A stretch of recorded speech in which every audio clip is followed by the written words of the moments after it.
This is the Lenovo K8 Note, a phone launched about 2 months back among the numerous budget smartphones launched this year with the dual camera fiasco running about them.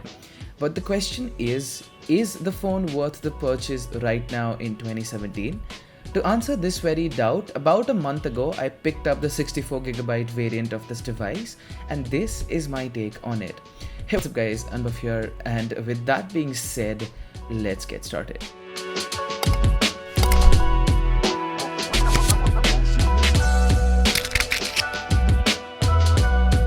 The way a phone looks plays a major role in the way people end up liking it. And if I had to sum up the design of the K8 Note in one word, I'd say basic.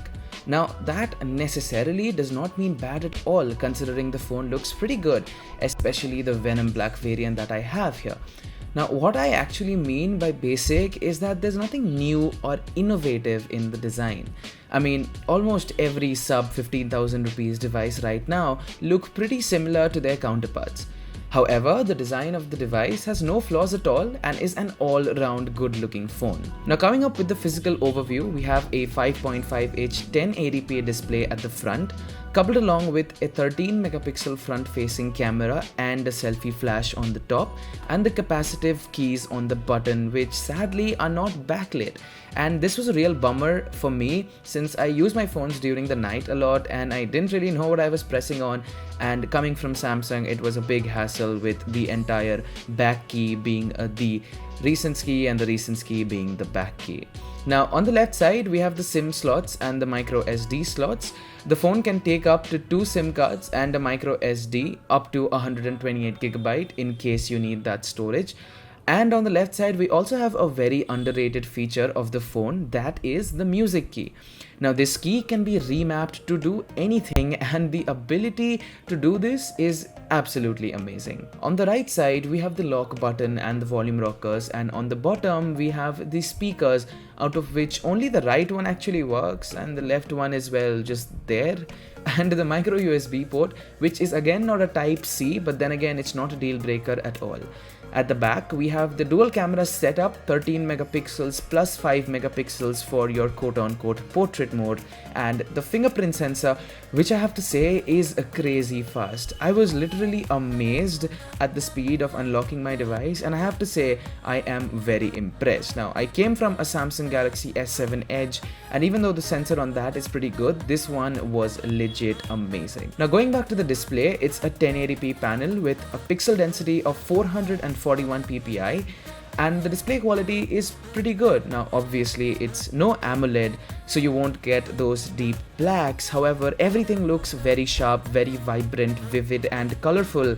And overall, it's great to stream your media, watch your everyday videos, movies, and for doing anything on your phone, the display is really good looking. Now, coming to the software side of things, Lenovo has ditched their Vibe UI and gone with stock Android with no bloatware, which according to me is probably one of the best decisions they could have taken. It's absolutely amazing and is one of the main USPs of the device. Now, obviously, it comes with Android 7.1.1 Nougat pre-installed, and the user experience is blazingly fast. Talking about fast, we go to the spec side of things, and here the Lenovo K8 Note boasts a massive deca-core, that is 10 cores processor and 4 gigs of RAM, at least my variant, which on paper sounds too good to be true, and as luck would have it, it actually is, since this is a MediaTek chipset and therefore it does suffer in hardcore gaming that say a Snapdragon 625 won't. However, in day-to-day tasks, if you're not a gamer, it's an absolute breeze. Now, coming to the underrated music key, you can go into settings and set it to anything you want. And I'd have to say, I love this feature and it is extremely handy. Another thing you guys should know about is Lenovo's Dolby Atmos capabilities. You can literally go into the app and configure your own likings and give it a boost to your volume, which makes it much louder once you switch it on and crisper to enjoy multimedia on the go. Now we come to the section that everybody wants to know about, the camera. And the camera on the K8 Note is, well, average. In well-lit conditions, the pictures come out really good. In fact, they're very good with detail and a pretty okay dynamic range. However, the camera really struggles in low light to take pictures, and I found it pretty annoying while focusing the camera, especially in low light. The front-facing camera is also okay, and the camera UI is very stuttery. Now, I don't know if it's a problem with my phone in general or is it with all the K8 Notes out there, but the UI on my phone was very jittery. However, these things can be fixed with a software update which should be coming from Lenovo in the coming months soon. So I'd say the camera is pretty good for the average consumer, especially at this price range. You guys know what you're paying for, but definitely it has a lot of room for improvement. Now we come to the battery, and I just have one word: wow. The K8 Note has a 4000 mAh battery, and this thing is insane. Now, do take what I say with a grain of salt since I'm coming from a Samsung device, but the battery life on this phone is nothing short of spectacular. It easily lasted me through the day with enough juice, about 30 or 20% left for morning of the next day. This probably is one of the best pros of the K8 Note, and I'd have to say truly amazing battery life, hands down.